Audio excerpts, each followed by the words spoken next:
ബ്രിട്ടീഷുകാർ നമ്മളെ മലപ്പുറത്താരെ പൂട്ടിയിട്ട് കൊന്ന ലോക്കപ്പ് അത് കണ്ടു നിങ്ങൾ. അന്നത്തെ പോലീസ് സ്റ്റേഷനും വെള്ളത്തിൽ മുക്കി ശ്വാസം മുട്ടിച്ച് കൊന്നേ സ്ഥലവും കണ്ടു നിങ്ങൾ.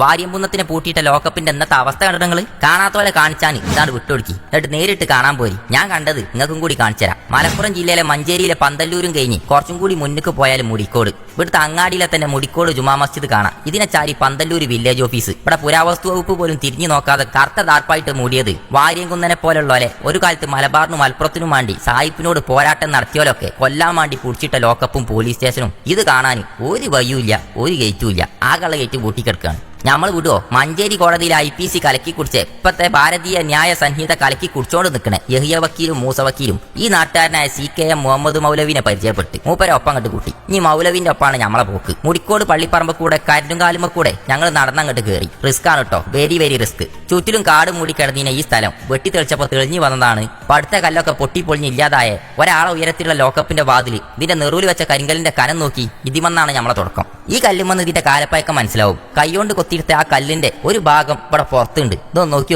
ഇന്നത്തെ കല്ലും അന്നത്തെ കരിങ്കല്ലും തമ്മിലുള്ള മാറ്റം. ഞാൻ ഈ ലോക്കപ്പിന്റെ ഉള്ളിൽ ഒന്ന് കയറി നോക്കി. ഇപ്പൊ തന്നെ ഇതിന്റെ ഉള്ളിൽ കയറിയപ്പോ തന്നെ ഇത്ര പേടിപ്പിക്കുന്ന കോലത്തിലാണെന്നുണ്ടെങ്കിൽ അന്നത്തെ കാലത്ത് ഇതിനെക്കാട്ടിലും പേടിയുണ്ടാവും. തേച്ച ചുമരിന്റെ കഷ്ണങ്ങളേ ഉള്ളൂ. ഇതിന്റെ ഉള്ളിലിട്ട് അന്ന് ബ്രിട്ടീഷുകാർ ഇടിച്ച് ചോര തുപ്പിച്ചിട്ട് കൊന്നിട്ടുണ്ടെന്ന് വരെ ചരിത്രത്തിൽ പലരും പറഞ്ഞതായിട്ട് പറയുന്നുണ്ട്. അങ്ങനെ ഇടിമുറി എന്നൊരു പേരും കൂടി ഇങ്ങനത്തെ ലോക്കപ്പുകൾക്ക് അന്നത്തെ കാലത്ത് ഉണ്ടായിനല്ലോ എന്ന് പറഞ്ഞറിഞ്ഞ് കേട്ടിട്ടോ. അതിനെക്കുറിച്ച് നിങ്ങൾക്ക് അറിവുള്ളവരുണ്ടെങ്കിൽ കമന്റിൽ എഴുതിയിട്ടോളി. നമ്മൾ പറഞ്ഞതായിട്ട് വെക്കണ്ട. ഓലൊക്കെ പുറത്തും ഞാൻ ഔത്തും. എങ്ങനെയുണ്ട്? നാ ഒന്ന് പൂട്ട് പൊട്ടിച്ച് പുറത്ത് ചാടാന്ന് വിചാരിച്ചാല് പൂട്ട് കാണാൻ കിട്ടണ്ടേ? പൂട്ട് കിടക്കുന്നത് ഇതിന്റെ തൊട്ടുപുറത്ത് വേറൊരു കള്ളി ഉണ്ടാക്കി അതിന്റെ ഉള്ളിൽ അന്നത്തെ സായിപ്പന്മാരെ എഞ്ചിനീയറിംഗ് മെത്തേഡ് അത് വല്ലാത്തതാട്ടോ. ഇന്നും തമിഴ്നാട്ടിലെ പല ജയിലുകളിലെ ലോക്കപ്പും ഇങ്ങനെയാണെന്ന് ഒപ്പം വന്ന വക്കീലന്മാര് പറഞ്ഞു. ലോക്കപ്പിന്റെ ബേക്കിലെ കാഴ്ച എങ്ങനെയാണ്? ഈ ചുമര് പടുത്തത് ഇങ്ങോട്ട് നോക്കി ചേരിച്ചിട്ടാണ്. അതിന്റെ ഗുട്ടൻസ് എന്താന്ന് ഇപ്പോഴും പിടുത്തം കിട്ടിയില്ല. കാട്ടുവള്ളികളെ ഇടയിൽ കൂടെ വന്ന പോസ്റ്റുമ കൂടെ തന്നെ തിരിച്ചിറങ്ങുമ്പോൾ മൂസ വക്കീൽ ഒരൊറ്റ വിളി കേട്ടപാടെ ഞങ്ങൾ ഗീർ റിവേഴ്സ് കിട്ട് മൂപ്പരെടുത്തേക്കാണ് ചെന്ന്. അപ്പൊ വക്കീല് പറഞ്ഞു, ഈ കാണുന്നത് തോടല്ല, ഇത് കനാലല്ല, ഇത് ആൾക്കാരെ കയറ്റി കൊണ്ടുവന്ന വയ്യാണ്. അപ്പൊ മൗലവി പറഞ്ഞു, അപ്പുറത്ത് പുഴയാണ്.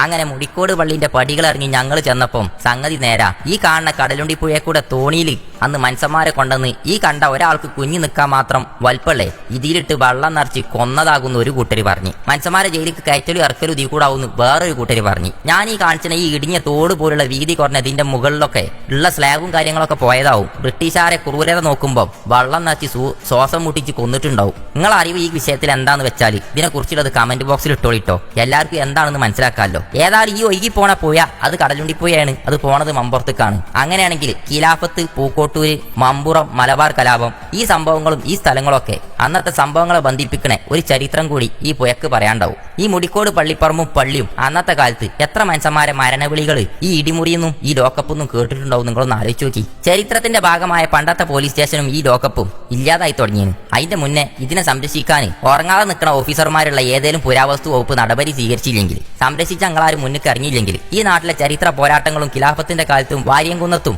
1921 സിൽമേലും വരെ വന്ന ഈ ചരിത്ര സ്മാരകമായ പോലീസ് സ്റ്റേഷനും ലോക്കപ്പും അധിക കാലം ഉണ്ടാവില്ലാന്ന് ഉറപ്പിച്ച. സ്കൂളിനും മദ്രസൊന്നും വരെ തൊള്ളേ തോന്നിയ പൈസക്ക് ടൂർ കൊണ്ടുപോകുന്ന ഒരു കാലാണിത്. പഠനയാത്ര എന്ന് പേരിട്ട് തൊള്ളേ തോന്നിയ പൈസയും വാങ്ങി നിങ്ങൾ ടൂർ കൊണ്ടുപോകുമ്പോൾ ചരിത്ര സ്ഥലങ്ങളും പഠനത്തിന്റെ ഭാഗമായി ജീവിതത്തിന്റെ ഭാഗമായ വലിയൊരു അറിവ് നേരിട്ടറിയാൻ ഇതുപോലത്തെ സ്ഥലങ്ങളൊക്കെ പുരാവസ്തു വകുപ്പ് നിലനിർത്തിയാൽ വലിയൊരു പൈസക്ക് നമ്മളെ കുട്ടികളെ പുറനാട്ടിക്ക് പഠനയാത്ര എന്നുള്ള പേരിൽ കൊണ്ടുപോകുന്ന ആ ടൂറാണ് നിൽക്കും. ജാതി സ്ഥലങ്ങളൊക്കെയാണ് കണ്ടുപഠിച്ചേണ്ടി.